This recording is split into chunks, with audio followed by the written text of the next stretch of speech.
Birshot Moray Rabotai, avec la permission d'Hachem, j'espère que vous allez bien. Vous avez passé des bonnes fêtes de Sukkot. Non, que vous allez passer si Dieu veut, mais j'espère que vous allez passer des bonnes fêtes de Rosh Hashanah et Kippour. Et il faut savoir une chose, que la fête de Sukkot, elle fait partie de Rosh Hashanah et Kippour. Et il faut savoir que la preuve que, d'après nos sages, dès que la fête de Kippour se termine, déjà on commence à construire la Souka, ou lire les lois de la Souka. Ah ben, mais il faut comprendre que est-ce qu'il y a un lien ou il n'y a pas de lien? C'est ça la question qu'on va poser. Est-ce qu'il y a un lien ou il n'y a pas de lien? A priori, il y a un lien, puisque tout de suite après la fête de Kippour, on commence déjà à construire la fête de. À se préparer pour la fête de Sukkot. Déjà, les gens commencent déjà à aller chercher les étrogim, le lulav. J'étais en Israël cette année. Après, tout de suite après que je suis retourné de la synagogue pour aller à la maison casser le jeûne, j'ai déjà commencé à entendre des coups de marteau. Ben, j'ai vu que déjà ils commençaient à préparer la souka. Déjà, et vers le matin, parce que je suis retourné en France dimanche matin, non, pardon, pas dimanche matin, c'était mercredi, donc jeudi matin, j'ai vu dans la rue pas mal de sous-côtes déjà construits. Il y a un lien. Ah, c'est quoi le lien? Ben, il y a la fête de Sukkot, c'est la fête de la joie. On l'appelle Zmasmatenu. La fête de Kippour, ben, c'est la fête de la peur. Il faut dire, c'est la vérité. De la peur à la joie. C'est-à-dire que Hachem, quelque part, il nous lance un message. Et c'est quoi vraiment le message de Sukkot? C'est le message de Sukkot, c'est qu'on est sûr et certain que si Dieu veut, notre prière a été acceptée le jour de la peur, qui est le jour du grand pardon, qui est le jour de Kippour, pour maintenant, ça y est, c'est la joie. Alors pourquoi on construit la Sukkot? Pourquoi cette joie de Sukkot ne va pas être à l'intérieur de la maison? Pourquoi quand il dit pas, il nous a pas dit de faire je sais pas, quelque chose de symbolique qui nous rappelle, quand par exemple à Pessah, on mange de la galette, eh bien que Hachem nous donne un repas spécial qu'on mange pendant la fête de Sukkot pour se rappeler se rappeler des 40 ans que les Juifs ils sont rentrés dans le désert et quand je les a protégés. Donc quelque part, quel est le lien? Pourquoi? Pourquoi Hachem veut vraiment qu'on construise une maison dehors? D'ailleurs, c'est écrit il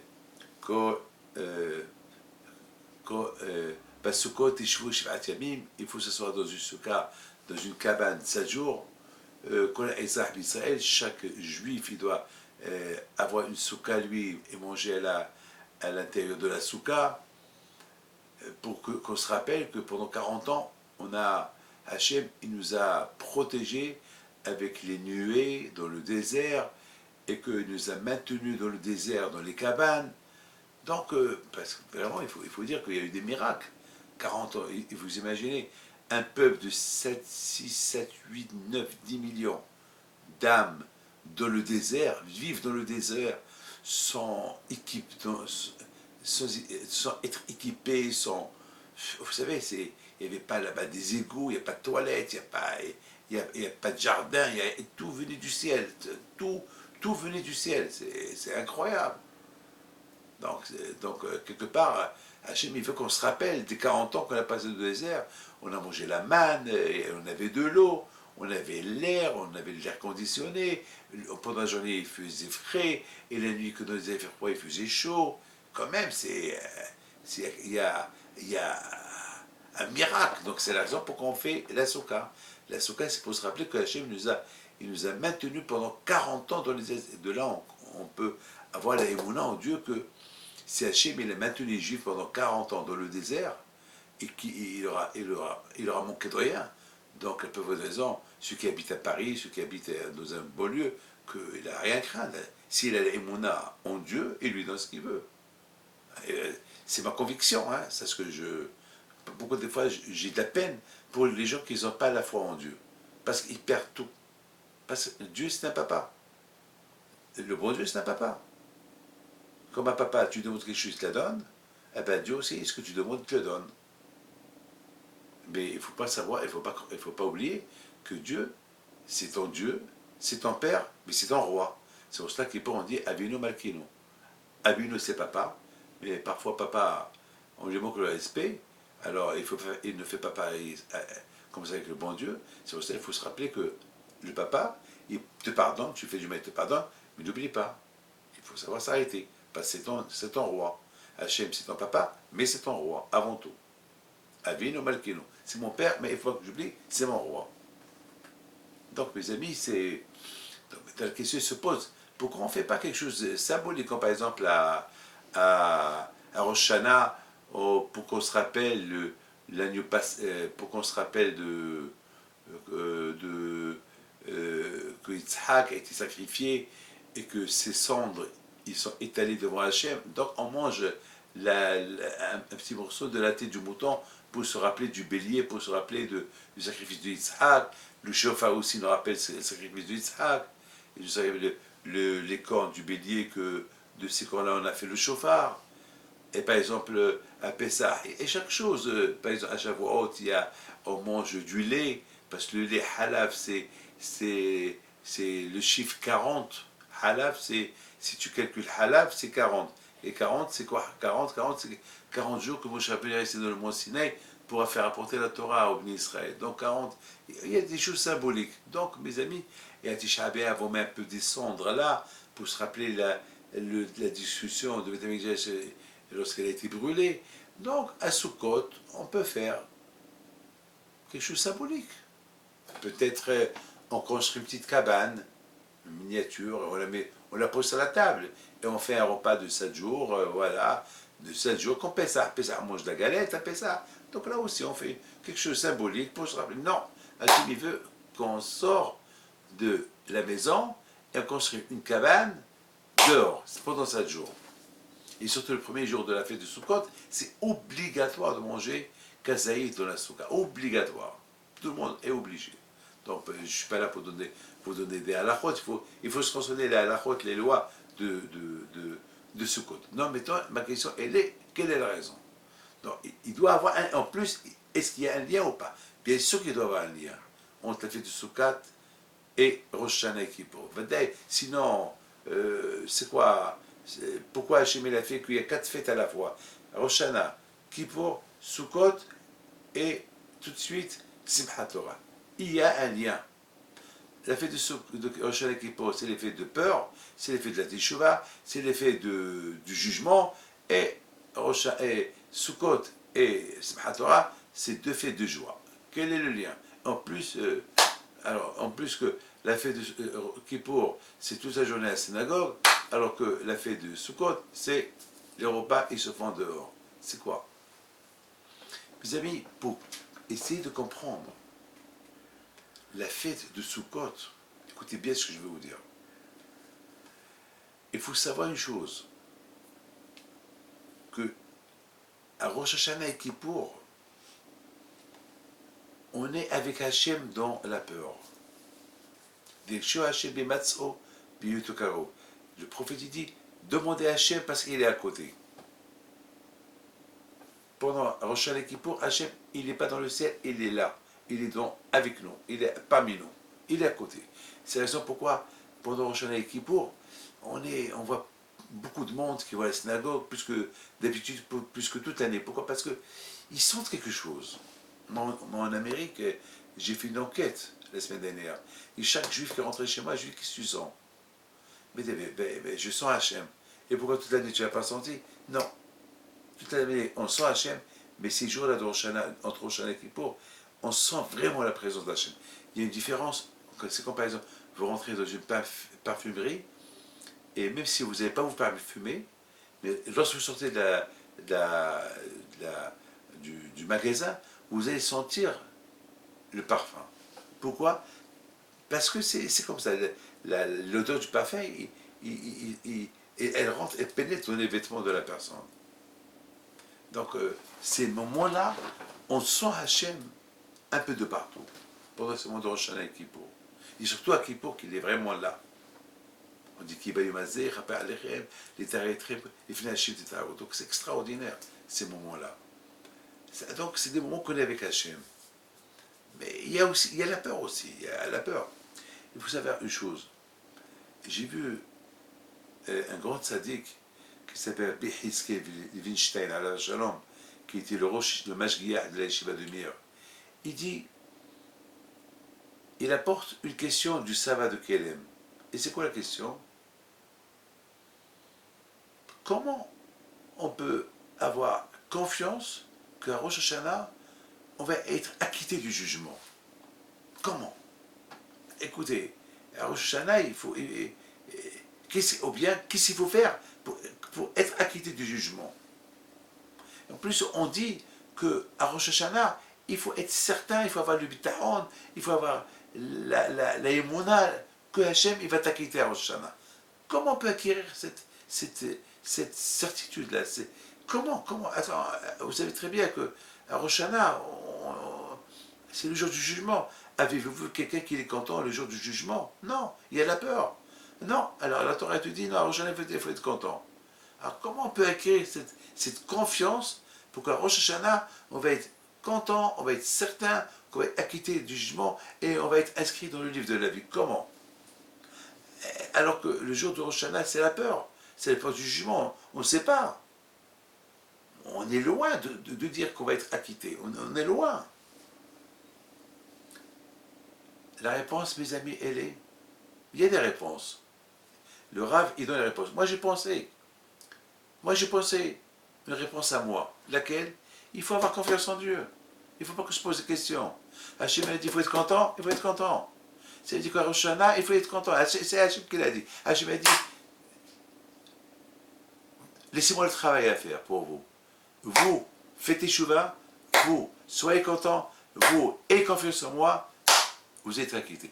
Et c'est tout, c'est tout.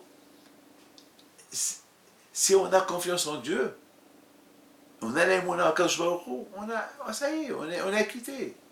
Je voudrais pardonner, parfois je suis jaloux des gens qui viennent chez moi, qui ont des grands problèmes, et me disent, Rabbi David, voilà mon problème, ce que tu me dis, je le fais. Et après, il y avait quelqu'un une fois, qu'il avait un problème grave, qu'il fallait qu'il agisse, il fallait agir vite. Et je lui dis, ça y est, tu ne fais rien du tout. Il m'a dit, d'accord. Tout de suite, je l'ai repris, je lui ai dit, non, c'est pas vrai. Il m'a dit, quoi? Je dis, comment, tu m'as écouté, tu crois à ce que je te dis? Il m'a dit, oui, tu es Rabbi David. Si tu m'as dit ça, ben, je fais. Je lui ai dit, non, mon fils, je vais rien que te tester. Alors voilà ce que je te conseille. Il me dit, Rabbi David, j'aurais souhaité la première option et pas la deuxième option. Je lui ai dit, la première option, c'est, il faut que je suis David Ameller, il faut que je suis Moshe Rabbeinu, il faut que je sois la Behim Pinto pour que tu fais ma première option. Étant donné que je ne suis pas le cas, donc viens, on va prendre la logique avec la prière en plus. Ah non, hein, voilà. Non, on doit avoir confiance en Dieu. C'est écrit dans la Torah. Atem Nitzaviv. Qu'à Rosh Hashanah, on est tous. Le Zohar Kadosh, il dit qu'à Rosh Hashanah, tous les Juifs sont devant Dieu à Kadosh. Atem Nitzaviv, Ayu Kolchem. À Rosh Hashanah, on est tous devant à Kadosh Baruch Hu. On est tous debout avec Akadosh Baruch Hu. On est tous. Les Chaim, les Tzadikim, tout le monde est debout. Alors, c'est extraordinaire, hein? C'est extraordinaire, c'est extraordinaire.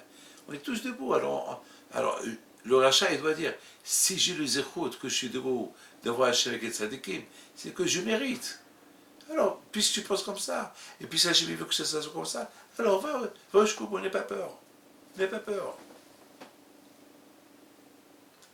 Mes amis, le Rosh Hashiva de Mir, le Mashgiach, il dit, le Rosh Hashanah, malheureusement, chacun de nous, il pense qu'à soi-même.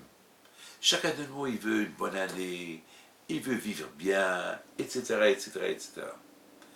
Mais il dit, le Rosh Hashiva de Mir, Alav Shalom, il dit, combien le juif, il doit aussi penser à l'autre. Oui, parce qu'on ne sait jamais, il se peut que, avant que tu penses qu'à toi, pense aussi à l'autre. Prie pour l'autre aussi. Alors, la fête de Rosh Hashanah, la certitude que chacun de nous, si Dieu veut, il va être inscrit dans le livre de la vie, si tu veux. Alors, s'il pense aussi à d'autres, il ne pense pas qu'à lui seul. Il ne faut pas être égoïste. Tu penses qu'à toi. Tu penses qu'à ta parnassa. Pense à d'autres aussi. Ne fais pas ton kippour et ton Rosh Hashanah individuel. Fais ton kippour et ton Rosh Hashanah collectif avec tout le monde. Comme que, on a dit, Atemit Savim Hayom Kulchem, avec union. Allez, soyons tous ensemble, prions tous ensemble à Kadosh Baruch Hu. Avec ça, certainement, on sera. C'est une bonne porte pour qu'on soit inscrit dans le livre de la vie Be'ez Hashem. Il faut être partie du public. Il faut pas être individuel. Ma réussite, je cherche aussi la réussite de l'autre. Je voudrais, mes amis, ça c'est, si tu veux, avec ça, on peut être inquiété. Mes amis, j'ai vu l'histoire de le Rosh Abidin de Bnei Brak, Rabbi Nissim Kalitz, Shalita. Il raconte qu'une fois, il y avait la sécheresse en Israël, donc ils ont fait des prières, et lui aussi, bien sûr dans sa synagogue, ils ont fait prière, donc il a donné un cours de Torah, un petit cours de Torah, pour que tous les gens, ils doivent être concernés et prier. Et à un moment donné, il arrête, et il sort, lorsqu'il sort de la synagogue, tout de suite, on dirait qu'il s'est rappelé de quelque chose, et il vient tout de suite il monte de l'estrade de la choule, et il fait un cours de Torah. Il dit, mes amis, j'ai oublié de vous dire une chose, j'ai reçu une lettre ce matin, c'est un monsieur qui m'écrit une lettre, il me dit, sachant que ce soir vous allez donner un cours de Torah, alors si vous pouvez avertir le public que passé dès temps-là, il y a beaucoup de mariages, il y a beaucoup de fêtes à Bnei Brak, il y a beaucoup de Sheva Brachot, etc., etc., et beaucoup de fois, où que les gens ils s'arrêtent à minuit, ou à 10h30, ils continuent leur fête jusqu'à 1h du matin, et ça dérange les gens qui dorment. Alors le Rav, il lit la lettre à tout le monde. Alors le Rav, il leur dit, de le fond, il a raison. Il y a les fêtes, les fêtes, ils traînent jusqu'à 11h de la nuit. Et c'est vrai, les gens déjà à 11h, ils dorment. Il a raison, il ne faut pas qu'on le réveille. Mais, c'est pas toujours, c'est les fêtes, il dit le Rav. C'est de temps en temps qu'il y a une fête. Alors s'il y a une fête, de temps en temps, il faut être heureux avec celui qui fait la fête. C'est pas écrire sur lui des lettres pourquoi il fait la fête. Ah oui, et si c'était lui le cas qu'il avait une fête, est-ce qu'il veut que les gens ils écrivent une lettre sur lui pourquoi il fait une fête et que la fête dépasse 11h du soir? Lorsqu'il y a une fête, c'est la fête de tout le monde. Il faut être content avec tout le monde. C'est pas tu poses des plaintes, pourquoi il y a une fête? C'est vrai, il y a une fête. Est-ce qu'on peut juger celui qui fait la fête? Beaucoup de fois, ça arrive que les gens, ils viennent très en retard à la fête. Et la fête commence tard, donc ils se termine tard, c'est normal. Vous imaginez, beaucoup de fois, je vais, moi, David Pinto, je vais à Sheva Brachot, ça commence à 10h. Alors que tu veux, que celui qui a fait la Sheva Brachot pour le mariage de son fils ou sa fille, il va terminer à 11h? Non. Alors on fait une lettre, on pose une lettre, un courrier à côté de l'ascenseur, excusez-nous, ce soir il y a une fête et on s'excuse. Et si tu veux, à ton tour, on viendra sur les jours avec vous. Voilà. Donc je pense à Rabotai que la fête de Rosh Hashanah, et que le fait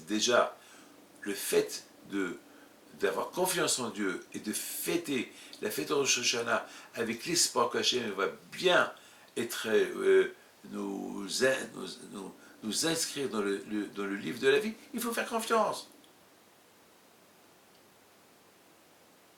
Et de plus, puis Akashuru, il m'invite à Rosh Hashanah à être avec lui, avec tous les tzadikim, à Timit Samim Kulchem. Ah ben, si j'ai l'espoir d'être avec tous les tzadikim, alors ça veut dire que Hachem m'ouvre une porte. Il y a de quoi être content avec. Il y a de quoi être content pour ça. Et en plus, n'oubliez pas, mes amis, on fait. Combien on doit être content à Rosh Hashanah et Kippour, qu'on est vivant, qu'on n'est pas. Qu'il ne lui a rien arrivé depuis l'année dernière, grâce à Dieu. On est vivant, Baruch Hashem. Vous savez que moi, j'ai eu un grand miracle. la veille de Rosh Hashanah, je suis tombé au mikvé. 7 marches. Dieu préserve. J'ai reçu toutes les 5 marches sur ma tête, sur mon dos. J'aurais pu ne pas être avec vous. J'aurais pu ne pas être parmi vous maintenant. Heureusement que j'ai eu l'idée de vite de me rattraper au crochet. Mais malgré tout, je suis tombé et j'ai reçu des coups. Mais grâce à Dieu, je suis là. Mais j'ai réfléchi. Pourquoi ça m'est arrivé ce coup-là? Parce qu'il n'envoie pas des coups pour rien. Et c'est arrivé 1 heure avant la nouvelle année de Rosh Hashanah. Que Dieu préserve. J'aurais pu mal terminer l'année.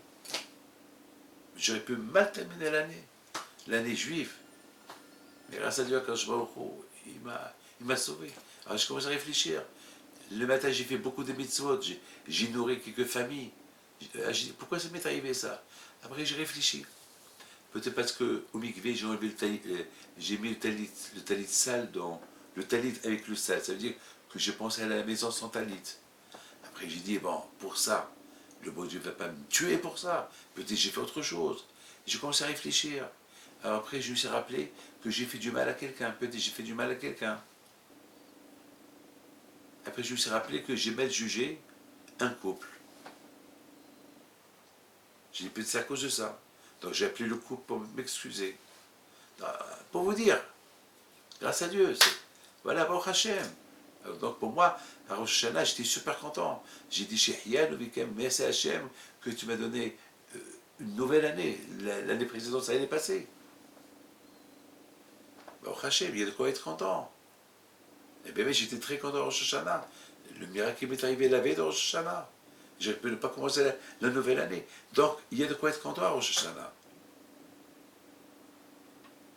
Donc, bien sûr, il y a la peur du jugement, mais il y a aussi, grâce à Dieu, il y a aussi, j'ai confiance en Dieu. C'est pour cela,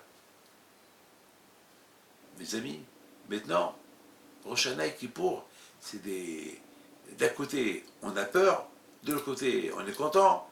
Bah, t'as peur parce que tu as fait des bêtises toute l'année.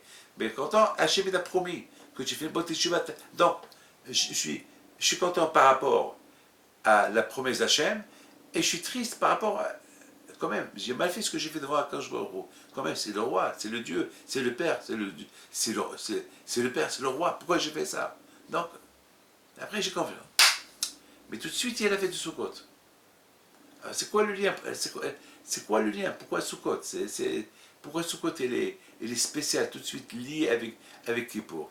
Eh bien, mes amis, Sukkot, c'est la fête de la Emouna. Parce que les Juifs, pendant 40 ans, ils avaient confiance. Les Juifs qui étaient dans le désert pendant 40 ans, ils avaient confiance qu'il y avait à manger le matin, il y avait à manger l'après-midi, il y avait à manger le soir. Les vêtements, ils avaient, et c'est le désert. Vous imaginez 8, 9, 10 millions de personnes dans le désert qu'ils ont tout. C'est inimaginable. Tout venait du ciel. Tout venait du ciel. C'est de la folie. C'est de la folie. Donc c'est parce que les Juifs, ils avaient la émouna en Dieu. Ils savaient qu'il y a un papa. Mes amis, la fête de Kippour, c'est une fête de peur et de joie. La fête de Sukkot, c'est une fête complètement de la joie. Faites confiance à Dieu. Il vous donne ce que vous voulez. Ça veut dire que à Kippour, on a confiance que Dieu, il a signé tous ses jugements bien pour chacun de nous. Alors, Sukkot, il faut être content. Ça y est, tu oublies. Ça y est, mais toi, tu fais confiance. Mets-toi dans la tête que tu as une bonne année. Vous savez, mes amis, c'est la raison pourquoi Sukkot est lié avec Kippour. Kippour, c'est joie et tristesse, peur et joie. Sukkot, c'est vraiment la joie totale. Même dans la rue, n'aie pas peur. Beaucoup de fois, des gens, ils se considèrent leur sécurité, lorsqu'ils sont à la maison, dans le luxe. Mais lorsqu'ils sont dehors, ils ont peur. Hachem, il veut te dire, je te protège, et chez toi, et en dehors de chez toi. Même lorsque tu es en dehors de chez toi, je suis avec toi pour te protéger. N'aie pas peur. N'aie pas peur. T'as rien à craindre. À une condition, c'est ma Torah. Respecte la Torah. Ne fais pas comme l'année dernière. C'est tout. Voilà mon tenaille. Écoutez, vous savez, mes amis, c'est extraordinaire. Combien Akadosh Baruch Hu, il aime, il nous aime. Je voulais simplement vous dire, Akadosh Baruch Hu, il nous prépare le chemin. Vous savez, nous, on ne sait pas ce qui se passe. Nous, on ne sait pas. Mais beaucoup de fois, lorsqu'on réfléchit un peu, on voit comment Akadosh Baruch Hu, il y a beaucoup de choses, des fois, il y a des choses qui arrivent, et on se dit, pourquoi Hachem, tu as fait ça? Et plus tard, on voit combien Hachem, il avait raison. Bon, moi, une fois, j'ai rencontré quelqu'un, a priori, il m'a fait du mal. Il m'a fait du mal. Et j'ai dit, Hachem, pourquoi tu m'as fait ça? Et quelques temps plus tard, c'est ce monsieur-là il m'a fait du mal. Une fois, j'étais dans le besoin, il m'a vu, eh ben, il m'a aidé. Alors, je lui dis, mais une fois tu m'as fait du mal, pourquoi maintenant tu fais du bien? Il me dit, j'ai pas pensé te faire du mal au départ, c'est passé comme ça. Mais si vraiment je pensais te faire du mal, je ne t'aurais pas fait du bien maintenant. Voilà, Alors je lui dis, excuse-moi que pendant un laps de temps, j'ai cru que tu m'avais fait du mal. Tu m'excuses. Beaucoup de choses, il y a des choses que nous ne comprenons pas. Hachem, il a préparé déjà. Il a préparé déjà, il faut à la maca, la guérison avant le coup.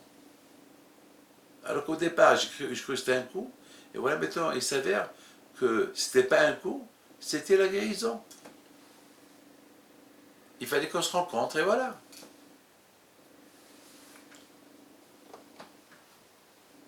Regardez, mes amis, lorsque Hachem dit à Abraham Abinu, prends ton fils, tu le sacrifies. Prends ton fils, tu le sacrifies. Je me suis posé la question. Est-ce que Hachem, il ne pouvait pas tester Abraham? Je ne sais pas, il y a des millions de tests. Il veut le mettre à l'épreuve. Il y a des millions. Mais pourquoi quand je vais au roux, il lui met à l'épreuve uniquement avec cette. En sacrifiant son fils Isaac? Pourquoi? Eh bien, mes amis, au départ, on a cru pourquoi Hachem a fait ça. Et même Abraham Abeno, Abraham il est tellement Hachem, il ne s'est pas posé de questions. Mais voilà, on voit que Abraham Abeno Alav Shalom, on voit que de cette épreuve, elle est sortie quelque chose de bien pour les Juifs. Laquelle? Eh bien, lorsqu'à Rosh Hashanah et à Kippour, on sent le chauffard et on évoque le sacrifice de Yitzhak.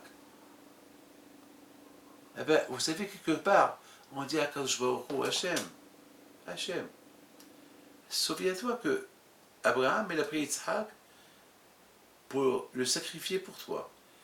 Hachem, dans Yitzhak, il y avait tous les âmes juifs qui devaient venir plus tard. Ça veut dire qu'on était dans le corps de Yitzhak. Hachem, on était dans le corps de Yitzhak. Non, le fait que Yitzhak s'est sacrifié pour toi, nous aussi on s'est sacrifié pour toi. Nous aussi on a donné notre vie pour toi. Donc, par rapport à ça, Hachem, pardonne les fautes qu'on a fait. Ça veut dire que chaque année, on rappelle à Hachem qu'on a été sacrifié pour lui. Regardez comment Akadosh il a été super intelligent pour faire acquitter les Juifs chaque année de toutes les mauvaises choses qu'ils ont fait, alors qu'Akadosh il a préparé une mitzvah que personne n'aurait pu croire et comprendre la raison de cette mitzvah, que Isaac soit sacrifié. Et même qu'après il n'a pas été sacrifié, Hachem il considère comme s'il a été sacrifié, non seulement lui, mais tous ses descendants, tous ceux qui vont sortir de lui. Donc il y a de quoi être content. Donc je suis certain, sûr, à Rosh Hashanah, que je vais être acquitté de mon jugement. Pourquoi? Parce qu'une fois, je me suis sacrifié pour Akadosh Baruch Hu. J'ai sacrifié ma vie avec Yitzhak. Et celui qui veut contester, eh bien, qui demande à Akadosh Baruch Hu? Qui demande à Yitzhak Abinu? Chacun devait apporter son livret de famille. Je suis petit-fils de Yitzhak Abinu. Ah, t'as été sacrifié. tu es acquitté. Donc, voilà mes amis, on a posé une question, quelle preuve on a? Quelle preuve on a? On va être acquitté à Hoshana et Kippour. Quelle preuve? La preuve que Hachem, il nous a préparé des remèdes. Hachem, il a dit, soyez heureux ce jour-là, je lui fais confiance. Je vais cacher vos fautes. Il n'ait pas peur, on lui fait confiance. Et le Majliah de Mir, il dit, avec Ahdout, avec l'union de la prière, et que chacun il participe à prier pour l'autre, grâce à ça, on est tous acquittés. Voilà. À Rosh Hashanah, mes amis, on devient des gens nouveaux. Nouveaux. Comme si, lorsqu'on parle de la Hakeda de Yitzhak, alors on parle de notre Hakeda aussi. On parle de notre propre sacrifice. Donc, on est acquitté. On est acquitté. Comme si on était sacrifié avec Yitzhak Avinu, donc on est acquitté. Maintenant, à Boudaï, la fête du Sukkot, elle vient, oui, elle est liée. Maintenant, on dit à Hachem, on te fait confiance à Hachem. À Rosh Hashanah, on avait peur, on était tendu, on avait peur, mais on était content, on te fait confiance. Maintenant, on te fait confiance, non seulement à la maison, même en dehors de la maison, on te fait confiance. Mais Hachem lui dit, à la condition, vous respectez la Torah. Et oui, oui, oui, mes amis. Mes amis, maintenant, plus ou moins, on a compris un peu notre leçon de pourquoi on fait Sukkot. Alors, si Dieu veut que Hachem y fasse, Be'ezrat Hachem, qu'on passe une belle fête de Sukkot, si Dieu veut, et qu'Akadosh Baruch Hu, il nous aide pour qu'on commence un bon Bereshit. Mais donc, on a compris le lien de toutes ces fêtes-là, Rosh Hashanah, Kippour, Sukkot, Simchat Torah. Alors maintenant, si Dieu veut, on attaque la nouvelle année, qui est de Bereshit, qu'on va être comme un homme, comme la création de l'homme. Face à Bereshit, on parle de la création de l'homme. Donc, si Dieu veut, ce sera une nouvelle année pour nous, un nouveau Bereshit pour nous, et on passe, si Dieu veut, une bonne année avec Ratzon.